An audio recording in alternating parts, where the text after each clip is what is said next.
मसीह यीशु के कादर अजीम नाम में आप सबकी सलामती हो।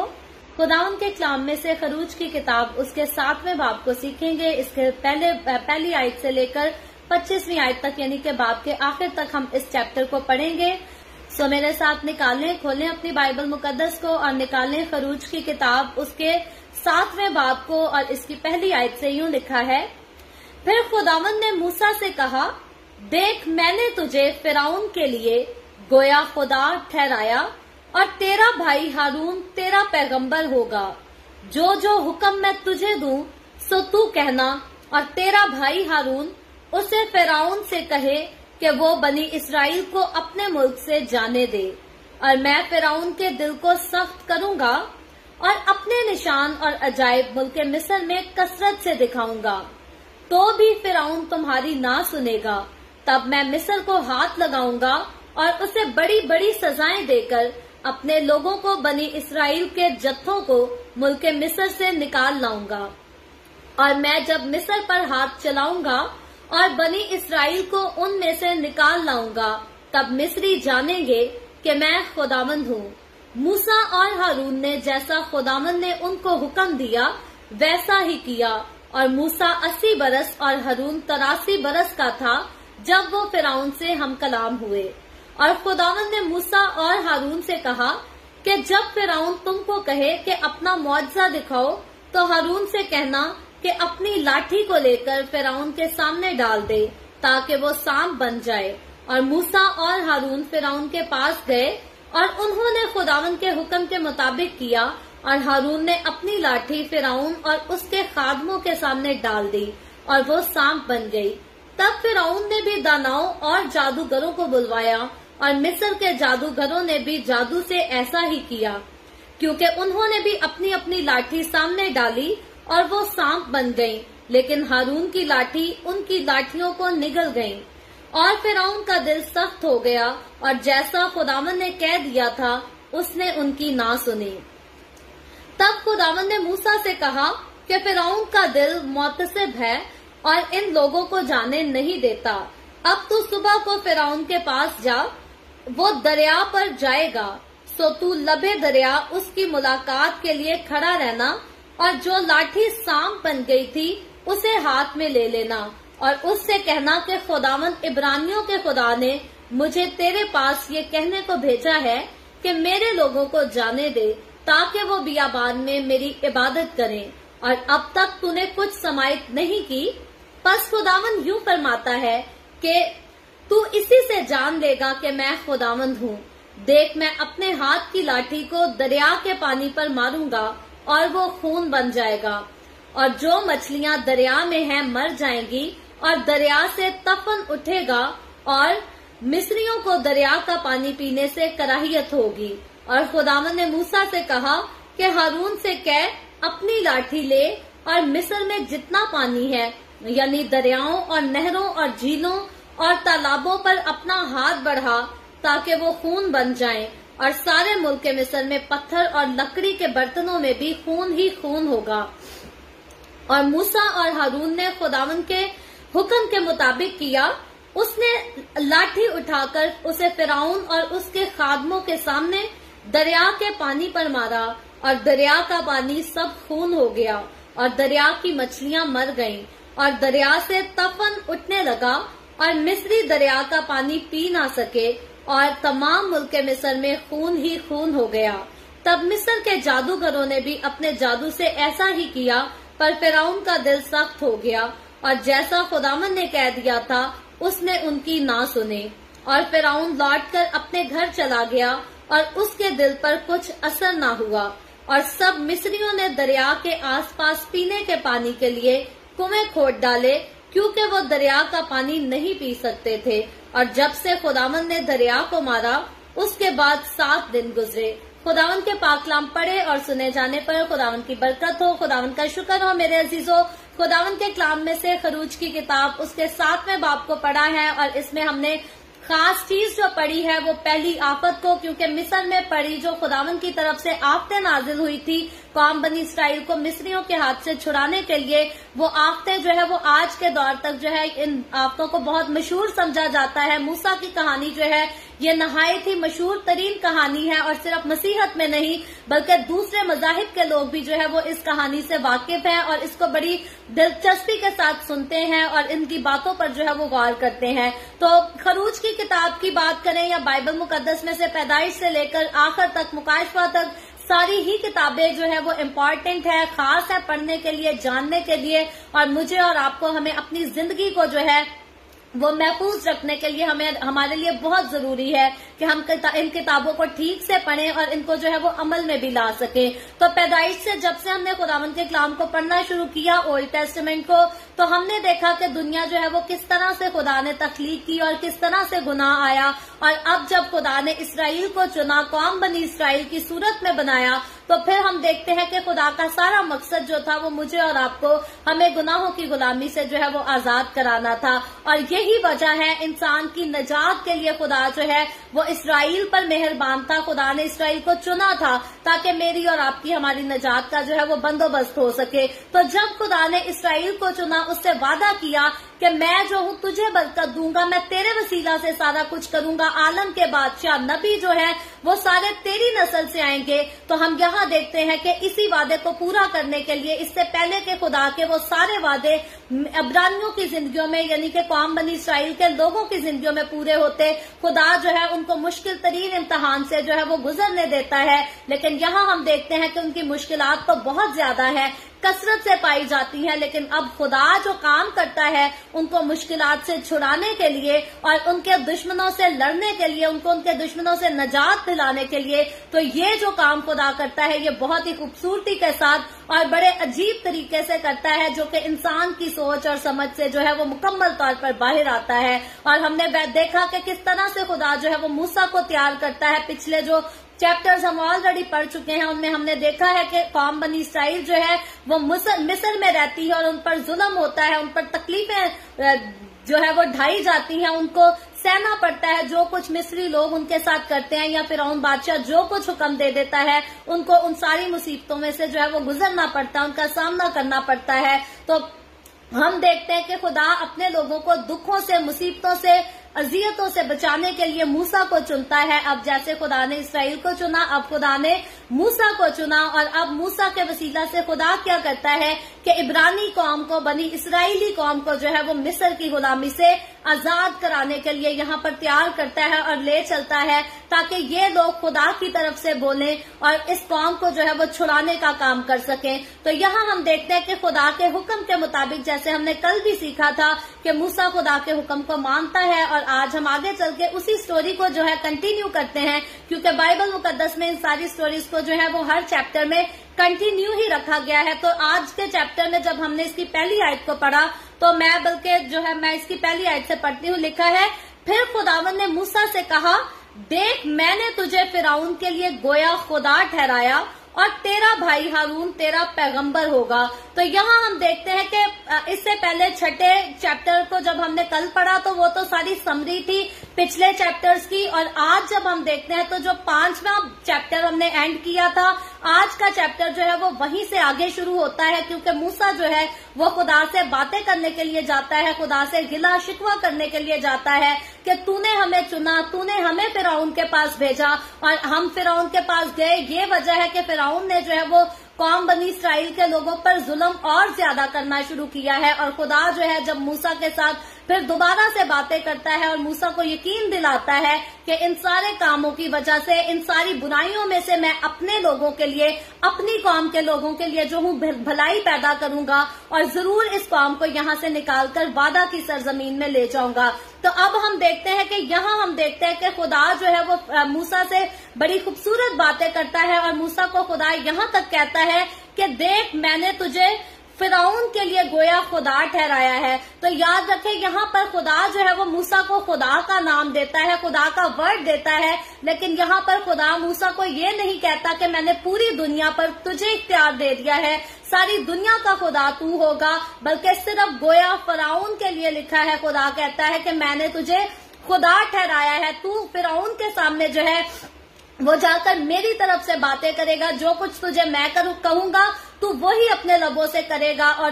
جہاں میں تجھے بھیجوں گا تو वहीं पर जाएगा। तो यहाँ जब खुदा ने मूसा को खुदा ठहराने की बात की तो यहाँ उसने गोया फिरौन बादशाह जो कि मिस्र का बादशाह था उसके लिए इसको खुदा ठहराने की बात की, ना कि पूरी दुनिया के लिए, क्योंकि अक्सरोकात मूसा की जिंदगी के कई ऐसे वाकयात हैं जो यीशु मसीह की जिंदगी के साथ बहुत ज्यादा मैच होते हैं और कई गैर कौमों के लोग समझते हैं कि शायद मूसा जो है वो ही शायद यीशु मसीह होकर आ गया था। याद रखें, ऐसा हरगिज नहीं है। मूसा जो है वो एक डिफरेंट हस्ती थी। मूसा को खुदा ने कौम बनी इसराइल को बचाने के लिए चुना था, लेकिन जब यीशु का आना हुआ, जब यीशु मसीह जिस्म लेकर इस दुनिया में आया, तो याद रखें यीशु मसीह जो है वो पूरी नस्ल इंसानी को बचाने के लिए आया। मूसा के पास टारगेट था कि उसने कौम बनी इसराइल के लोगों को मिस्र की गुलामी से छुड़ाना है, और जब यीशु आया तो यीशु बड़े खूबसूरत मिशन को लेकर आया कि उसने इस दुनिया में रहने वाली तमाम कौमों, तमाम नस्लों, तमाम जुबानों के लोगों को जो है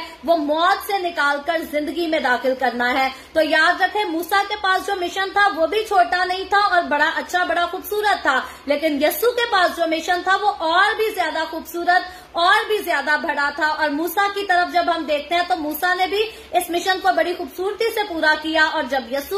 यीशु की जिंदगी पर गौर करें तो यीशु ने तो मोहब्बत की इंतहा कर दी। यीशु ने बहुत खूबसूरती से जो है वो आला किस्म से यीशु मसीह ने अपने मिशन को जो है वो पूरा कराया, और मूसा ने खुदा की बात मानी, खुदा की ताबेदारी की, और कौम बनी इसराइल जो है वो मिस्र की गुलामी से निकलकर वादा की सरजमीन तक पहुंच सकी। तो याद रखें,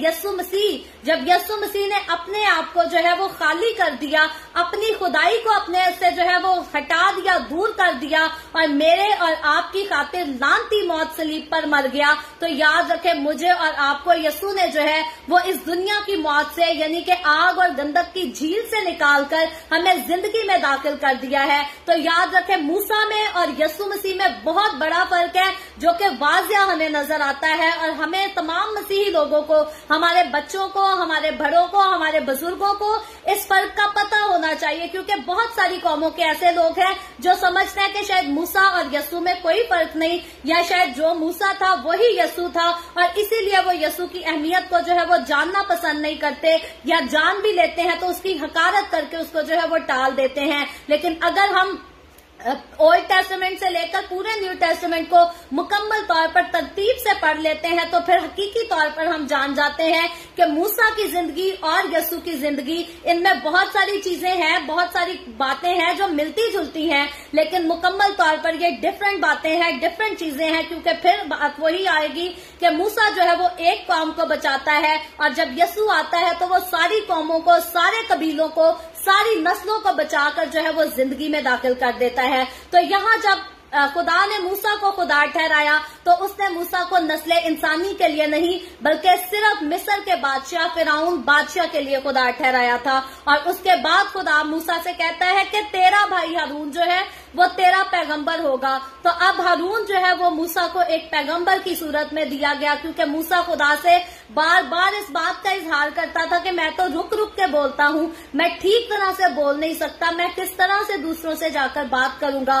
तो इसीलिए खुदा ने जो है वो हारून को मुकम्मली तौर पर जो है वो तैयार किया था, उसको मुकर्रर किया था, ताकि हारून जो है वो अपने भाई की आवाज बने, और जो कुछ मूसा खुदा से पैगाम लेता है, सुनता है, हारून जो है उसको खुलकर दूसरों के साथ बांट सके, उसको शेयर कर सके। तो आगे चलकर जब हम दूसरी आयत को पढ़ते हैं तो लिखा है, जो जो हुक्म मैं तुझे दूं सो तू कहना। तो अब हम देखते हैं कि खुदा ने मूसा को जो है वो फिरौन के लिए खुदा तो मुकर्रर किया, लेकिन खुदा ने मूसा को साफ फरमाया कि जो जो मैं तुझे कहूँ तू वही कहना। और फिर लिखा है, तेरा भाई हारून उसे फिरौन से कहे कि वो बनी इसराइल को अपने मुल्क से जाने दे। तो यहाँ हम इस पूरी कहानी का मकसद ये देखते हैं, खुदा, मूसा, हारून, इनकी बातों का मकसद, इनकी सारी जदोजहद का मकसद जो है वो एक ही है कि फिरौन बादशाह जो है वो बनी इसराइल कौम को मुल्क मिस्र से जाने दे, गुलामी के घर से आजाद करे, ताकि वो वादे की सरजमीन में वापस लौट सके। और तीसरी आयत को पढ़ें तो लिखा है, और मैं फिरौन के दिल को सख्त करूंगा और अपने निशान और अजायब मुल्क मिस्र में कसरत से दिखाऊंगा।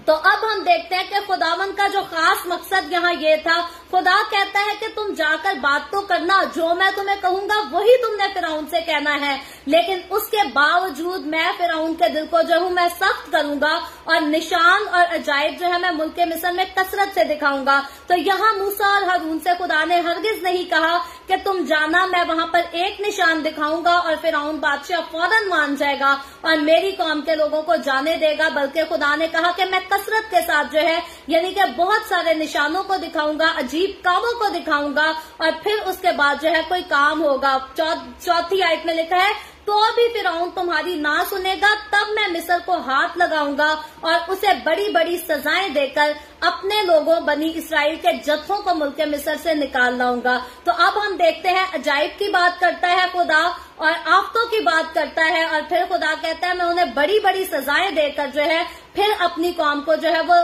निकाल लाऊंगा। और यहाँ साफ जो खुदा वर्ड यूज करता है ये बड़ा सख्त और बड़ा हैरत अंगेज वर्ड है, क्योंकि ये जब हम इसे पढ़ें तो लिखा है मैं मिस्र को हाथ लगाऊंगा। ये वर्ड जो है ये खुदा के वर्ड है। खुदा कहता है मैं खुद मुल्क के मिस्र को, उस मुल्क के लोगों को जो मेरी कौम को सताते हैं, मेरे लोगों को दुख देते हैं, तकलीफें देते हैं, मेरे लोगों को गुलाम बनाकर रखा है, अब की बारी मैं उनको खुद हाथ लगाऊंगा, मैं अपना हाथ चलाऊंगा और मैं उनको जो है वो बड़ी बड़ी सजाएं दूंगा। तो याद रखें मेरे और आपके लिए सीखने वाली बात है, अगर हम खुदा के लोग हैं तो हम अपने आप को भी ना सताएं। दूसरे जो हमारे आसपास खुदा के लोग रहते हैं, जिनको हम जानते हैं कि खुदा के साथ इनका रिलेशन है, वैसे तो खुदा हमें कहता है कि हमें दुश्मन को भी नहीं सताना, दुश्मन से भी मोहब्बत करनी है, लेकिन खास खुदा के लोग जो खुदा के साथ चलते हैं हमें उनकी बहुत ज्यादा इज्जत करने की जरूरत है, क्योंकि वो लोग जो खुदा के लोगों को सताते हैं, वो लोग जो खुदा के लोगों के साथ लड़ते हैं,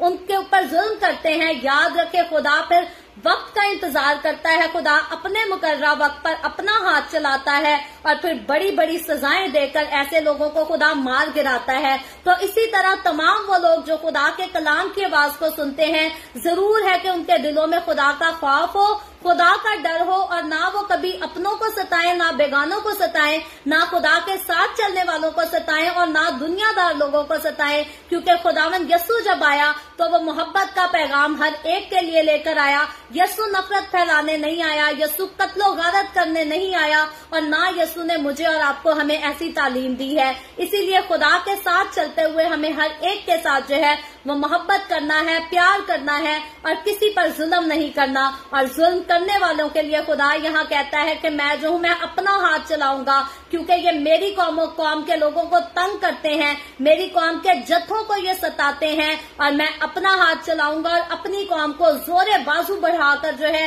वो यहाँ से निकाल कर ले जाऊंगा। और 5वीं आयत में लिखा है,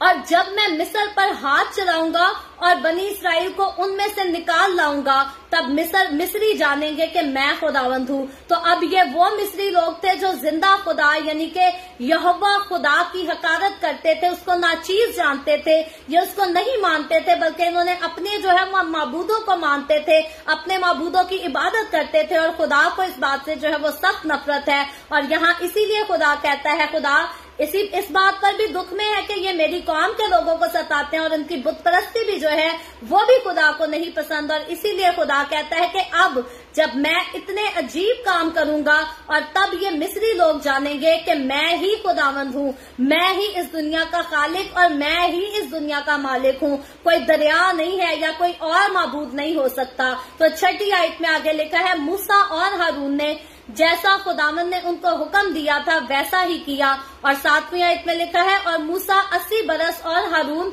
83 बरस का था जब वो फिरौन से हम कलाम हुए। तो याद रखें यहाँ हम देखते हैं कि मूसा और हारून ने खुदा के हुक्म के मुताबिक जो है उसकी पूरी पासदारी की, उसकी पूरी फरमाबरदारी की और जो कुछ खुदावंद ने कहा उन्होंने किया। और मूसा की उम्र के बारे में हम ऑलरेडी इस बारे में जिक्र कर चुके हैं कि मूसा की जिंदगी के पहले 40 साल जो है वो उसने मिस्र में गुजारे, उसके बाद उससे अगले 40 बरस जो है मूसा की जिंदगी के वो उसने मुल्क मिद्यान में गुजारे। और अब जब मूसा इन काम को शुरू करता है कि कौम बनी इसराइल को मिस्र से निकालकर आजाद करा सके। तो अब मूसा जो है वो 80 बरस का है, 40 और 40 2 हिस्से वो अपने जिंदगी के गुजार चुका है और अब 80 बरस का होकर वो अगले काम को शुरू करता है। और हारून जब इस काम में मूसा के साथ शुरू होता है तो उसकी उम्र बाइबल मुकद्दस बताती है कि 83 बरस यानी कि 83 साल थी। और आगे बढ़कर जब हम 8वीं आयत को पढ़ते हैं तो 8वीं आयत से लेकर 13वीं आयत तक यहाँ पर पूरा पैराग्राफ है जो कि लाठी के बारे में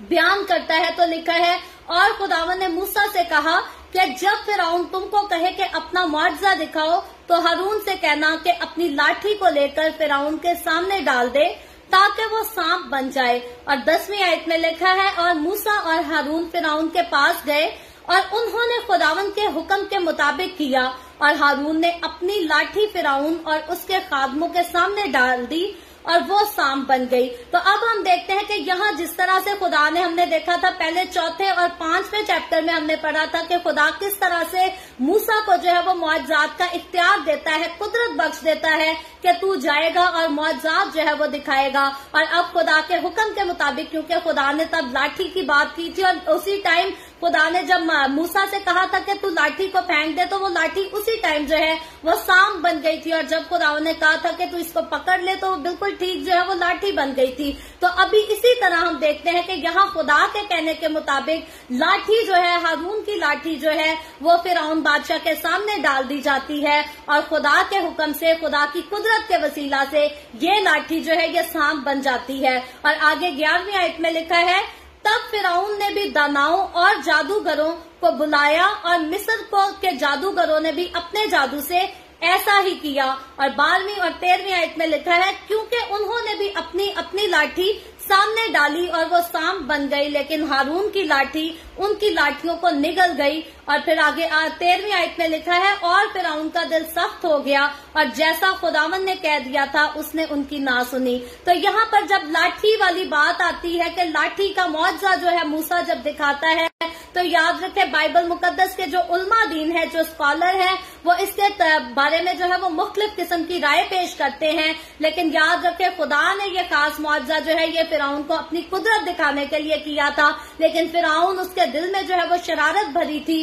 और हकीकतन बात यह है कि फिरौन जो है वो मूसा पर ट्रस्ट नहीं करता, वो इस बात पर यकीन नहीं करता कि खुदा जो है उसने मूसा से मुलाकात की है या खुदा ने मूसा को हुक्म दिया है कि कौम बनी इसराइल को यहाँ से छुड़ाने की बात करे। तो फिरौन को लगता है कि मूसा जिसने 40 साल जो है वो मिस्र में तालीम पाई, मिस्री तालीम को हासिल किया, वो अब समझता है कि शायद मूसा जो है वो जादू भी सीख कर आ गया है, इसने जादू टोने के काम शुरू कर दिए हैं और अपने जादू के वसीला से ये मुझे जो है ये डराना चाह रहा है ताकि इसके जादू करने से मैं डर के कौम बनी इसराइल के लोगों को मिस्र से जाने दूं। लेकिन हकीकी तौर पर फिरौन जो है ये इस बात को नहीं जान पाता कि ये खुदा की कुदरत थी। हालांकि हम देखते हैं ये बात बिल्कुल वाज़िह साबित होती है कि अगर फिरौन के अपने जादूगरों ने भी अपनी लाठियां फेंक कर उन्हें सांप को बनाया, लेकिन जो हारून की लाठी थी वो उन पर गालिब आ जाती है और वो उन दोनों को खा जाती है। तो यहाँ से ही अगर फिरौन बादशाह ने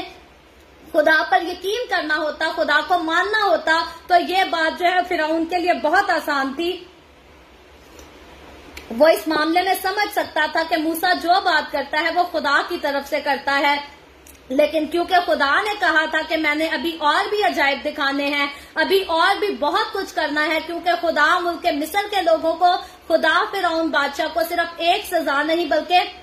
सजाएं देना चाहता था, क्योंकि इन्होंने खुदा की कौम पर जुल्म सख्त किए थे। तो खुदा की अदालत जो है वो भी इनके लिए बहुत ज्यादा सख्त थी और उसी सख्ती के लिए जो है खुदा अभी फिरौन को रोक कर रखता है ताकि मजीद बलाएं, मजीद वबाएं जो है वो कौम, मिस्र की कौम पर, मिस्र के लोगों पर जो है वो नाजिल की जा सके। तो आगे चलकर हम देखते हैं कि पहली आफत का सीन यहाँ से शुरू होता है। 14वीं आयत में लिखा है, तब खुदावन ने मूसा से कहा कि फिरौन का दिल मुतसब है, वो इन लोगों को जाने नहीं देगा। तो अब 15वीं आयत में लिखा है, अब तू सुबह को फिरौन के पास जा, वो दरिया पर जाएगा, सो तू दबे दरिया पर उससे मुलाकात के लिए खड़ा रहना और जो लाठी सांप बन गई थी उसे हाथ में ले लेना। तो अब हम देखते हैं कि खुदा जो है वो मूसा को फिर से एक और जिम्मेदारी देता है ایک اور ریسپانسبلٹی دیتا ہے، اس کو حکم کرتا ہے کہ اس سے پہلے کہ فرعون بادشاہ جو ہے وہ دریا کے پاس آئے، تو خود جو ہے اس دریا پر پہنچ اور اس کے ساتھ ملاقات کرنے کے لیے جو ہے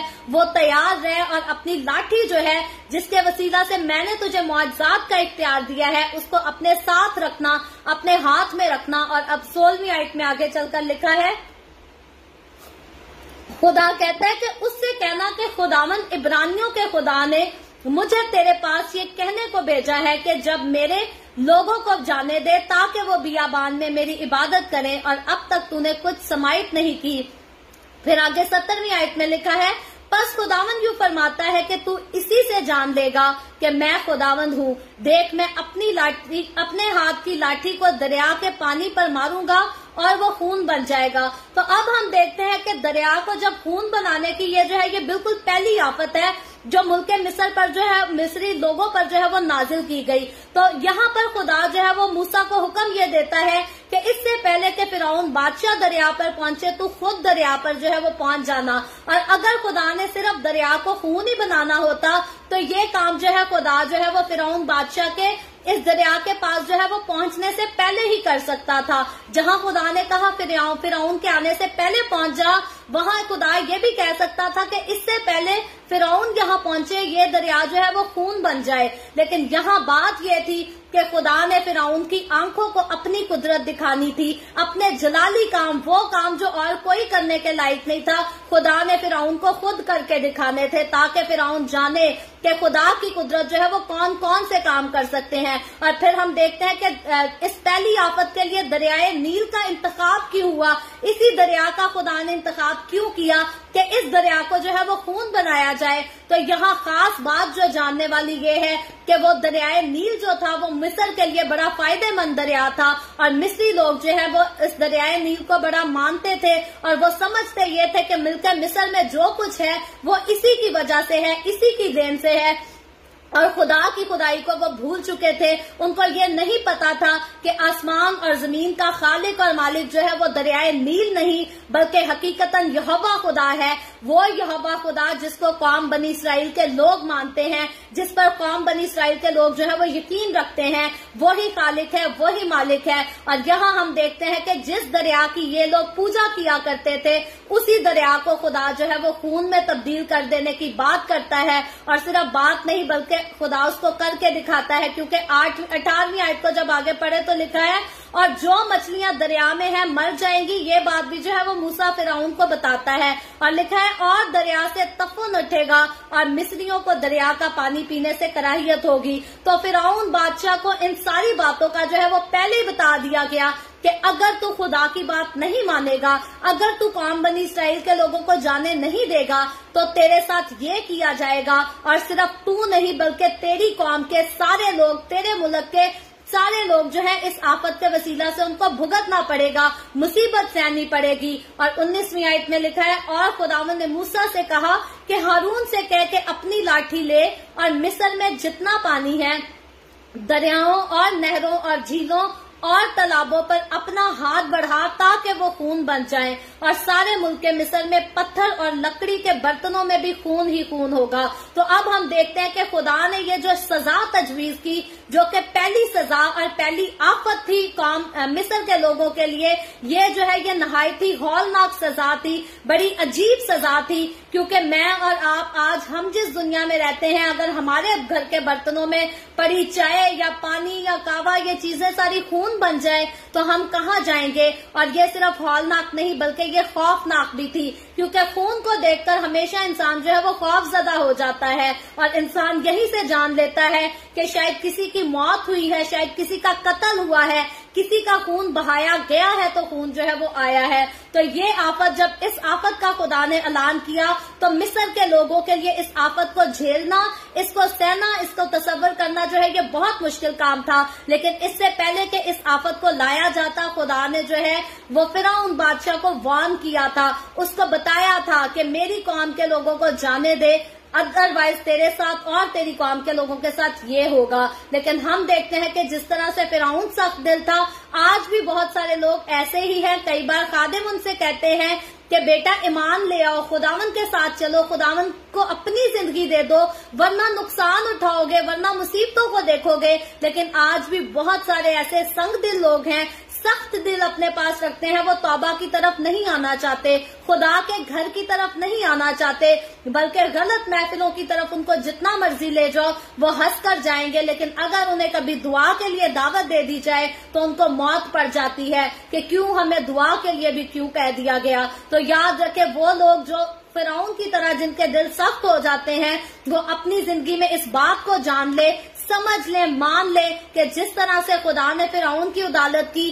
ایسے لوگوں کی بھی خدا جو ہے وہ عدالت ضرور کرے گا۔ اور جب کبھی خدا آپ کو وارن کر دیتا ہے کہ آپ کی زندگی میں یہ غلطی ہے، یہ غلط چیز ہے، اس کو نکالنے کی ضرورت ہے، اس کو دور کرنے کی ضرورت ہے،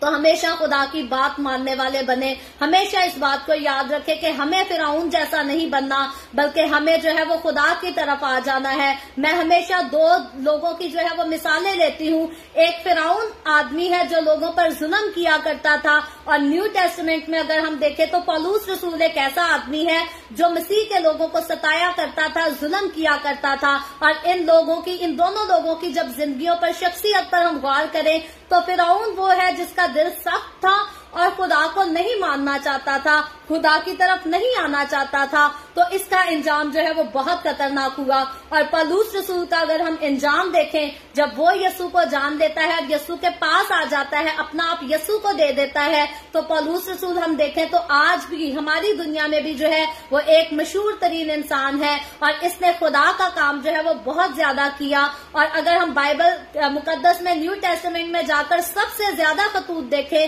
تو وہ پولس رسول کے خطوط ہیں، اور سب سے زیادہ خدمت، سب سے زیادہ مشکل ترین خدمت جو ہے وہ پولس رسول نے کی۔ تو یہاں فرعون کی زندگی پر غور کریں تو اس نے سب سے زیادہ آفتوں کا سامنا کیا، اور پولس رسول کی زندگی پر غور کریں تو اس نے سب سے زیادہ برکتوں کو جو ہے وہ حاصل کیا۔ تو یہاں بات ادھر ہی آتی ہے، جو خدا کو ٹھکراتا جائے گا، جو خدا کو ناچیز ہی جانے گا، جس نے خدا کی ہمیشہ حقارت ہی کرنی ہے، اس کا انجام جو ہے وہ فرعون بادشاہ جیسا ہے۔ لیکن اگر کوئی پولس رسول کی طرح اپنے گناہوں کو چھوڑ کر یسوع کے پاس آ جائے گا تو اس کی زندگی جو ہے وہ پولس رسول کی طرح برکتوں سے بھری بابرکت زندگی ہوگی۔ تو آگے چل کر ہم دیکھتے ہیں 20ویں آیت میں لکھا ہے، اور موسیٰ اور ہارون نے خداوند کے حکم کے مطابق کیا، اس نے لاٹھی اٹھا کر فرعون اور اس کے خادموں کے سامنے دریا کے پانی پر مارا، اور دریا کا پانی سب پانی خون بن گیا۔ اور 21ویں آیت میں لکھا ہے، اور دریا کی مچھلیاں مر گئیں، اور دریا سے طوفان اٹھنے لگا، اور مصری دریا کا پانی پی نہ سکے، اور تمام ملک مصر میں خون ہی خون ہو گیا۔ تو اب ہم دیکھتے ہیں کہ یہ ہولناک اور خوفناک وبا جب آ جاتی ہے، مصیبت جب آ جاتی ہے، سزا جب آ جاتی ہے، تو وہاں کا سارا پانی جو ہے، لوگوں کے گھروں میں جو پانی موجود تھا وہ بھی خون بن گیا، دریا کا پانی بھی خون بن گیا۔ اور اس کے خون بن جانے کے وسیلہ سے ہوا کیا کہ دریا کے اندر جو ہے وہ ساری مچھلیاں بھی مر گئی۔ تو یاد رکھے، دریا سے مچھلیاں پکڑ کر مصر کے لوگ جو ہے وہ کھایا کرتے تھے، وہ مچھلیاں جو تھی ان کے لیے اناج کا کام کرتی تھی۔ تو اب ان کا اناج بھی چلا گیا، اور پانی جو کہ انسان کو زندگی پہنچاتا ہے، راحت پہنچاتا ہے، وہ بھی سارا خون کی صورت میں بن گیا۔ اور پھر ایسا نہیں کہ یہ آفت جو ہے وہ ایک دن کے لیے آئی، بلکہ یہ جب ہوتا ہے سلسلہ تو یہ کچھ عرصہ جو ہے یہ سلسلہ کنٹینیو رہتا ہے۔ فوری طور پر ایسا نہیں ہوتا کہ لاٹھی ماری اور خون بن گیا، لاٹھی نکالی تو واپس صحیح ہو گیا، ایسا نہیں ہوتا، بلکہ یہ ہولناک آفت، یہ خوفناک آفت جو ہے یہ کچھ عرصہ وہاں رہتی ہے، اور مصری لوگوں کو اس کی وجہ سے بہت زیادہ جو ہے وہ تکلیف ہوتی ہے، مصیبت کا سامنا کرنا پڑتا ہے۔ لیکن اصل میں آگے ہوتا کیا ہے، اس آفت کو دیکھ کر جو ہے وہ قوم بنی اسرائیل کو مصر سے جانے نہیں دیا جاتا، بلکہ خدا نے ابھی اور بھی سزائیں دینی ہے۔ 22ویں آیت میں لکھا ہے، تب مصر کے جادوگروں نے بھی اپنے جادو سے ایسا ہی کیا، پر فرعون کا دل سخت ہو گیا۔ تو اب ہم دیکھتے ہیں کہ فرعون کا دل جو ہے وہ ایک بار پھر سے سخت ہو جاتا ہے۔ اگر اس نے سوچا بھی ہو کہ شاید خدا اپنے پاس قدرت رکھتا ہے، تو اس کے جادوگروں نے بھی اس کو کچھ ایسا ہی کر کے دکھایا، اور اس کا دل جو ہے وہ سخت ہو گیا۔ اور پھر لکھا ہے، جیسا خداوند نے کہہ دیا تھا اس نے ان کی نہ سنی۔ تو فرعون بار بار موسیٰ کی، ہارون کی بات نہیں مانتا تھا، نہیں سنتا تھا، ان کا دل سخت ہو جاتا تھا۔ تو یاد رکھیں، یہ خدا نے فرمایا تھا، اور جو خدا فرما دیتا ہے وہ ہو کر ہی رہتا ہے۔ उसको मैं या आप या और कोई कभी भी चाह कर भी नहीं टाल सकता।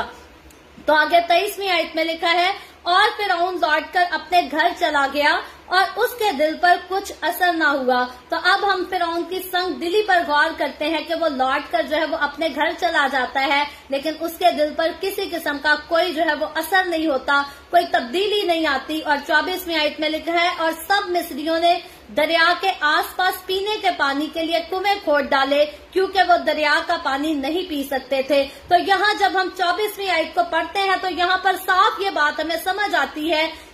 कि जब मिस्र में पहली आफत नाजिल की गई तो होता क्या है कि ये आफत जो है ये एक दिन के लिए नहीं बल्कि कुछ अरसा के लिए आई, और इसीलिए जब कुएं खोदो तो कुएं खोदने में भी जो है वो वक्त लगता था, टाइम लगता था, और यहाँ पर इन्हें जो है वो वक्त लगा, लेकिन इन्होंने अपने लिए जो है वो कुएं खोद डाले ताकि वहां से जो है वो अच्छा पानी हासिल कर सके, क्योंकि इनके पास जो पीने का पानी था वो सारा कुछ जो है ये खून बन चुका था और हर तरफ मौत ही मौत थी, और जो है वो इनको जो है वो जरूर इंतकाल भी आती होगी उस सारे माजरे को देखकर, और इसीलिए ये कुएं खोदते हैं। और फिर 25वीं आयत में यानी कि आज के चैप्टर की आखिरी आयत में लिखा है, और जब से खुदावंद ने दरिया को मारा उसके बाद 7 दिन गुजरे। तो यहाँ हम देखते हैं कि इस दरिया को मारने के बाद, इस दरिया को खून बनाने के बाद जो है वो 7 दिन गुजर जाते हैं, और 7 दिन के बाद आगे जो है वो 8वां चैप्टर स्टार्ट हो जाता है। और 8वें चैप्टर को जो है वो हम कल पढ़ेंगे, हमारे पास वक्त तो था, हम आज भी पढ़ सकते थे दोनों चैप्टर,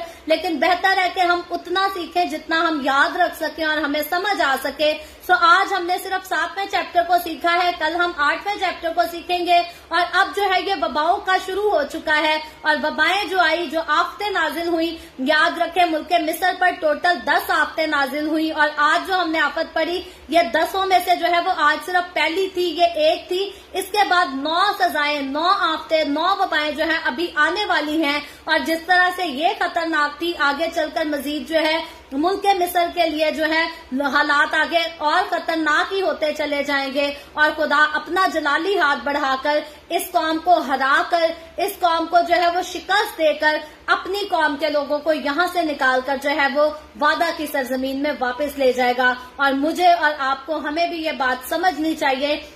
हर रोज रिपीट भी करनी चाहिए, हर रोज याद भी करनी चाहिए, रखनी चाहिए कि मुझे और आपको, हमें भी हमारा खुदावन एक दिन अपना जलाली हाथ बढ़ाकर अपने साथ ले जाएगा। हम मौत की सूरत में, कब्र में दफन होने की सूरत में खुदा को जाकर मिले, या बादलों पर उठाए जाने की सूरत में मिले, दोनों सूरत हाल में हम खुशकिस्मत लोग हैं, क्योंकि यहोवा खुदा इस जमीन का खालिक और मालिक मेरा और आपका खुदा है, वो हमारा बनाने वाला है, और सिर्फ उसने हमें बनाया ही नहीं बल्कि उसने हमारी कीमत भी अदा की है। तो हम उसके खास लोग हैं, वो हमसे प्यार करता है, वो मोहब्बत करता है। हमारे लिए भी जरूरी ये है कि जैसा प्यार वो हमसे करता है हम भी वैसा ही प्यार उससे करें, जैसी मोहब्बत उसने हमसे रखी वैसी ही मोहब्बत हम भी उससे रखें, ताकि हम हकीकी तौर पर उसके साथ जो है वो आसमान की बादशाही में दाखिल हो सके। सो खुदावंद आज के कलाम के वसीला से मुझे और आपको, हम सबको बहुत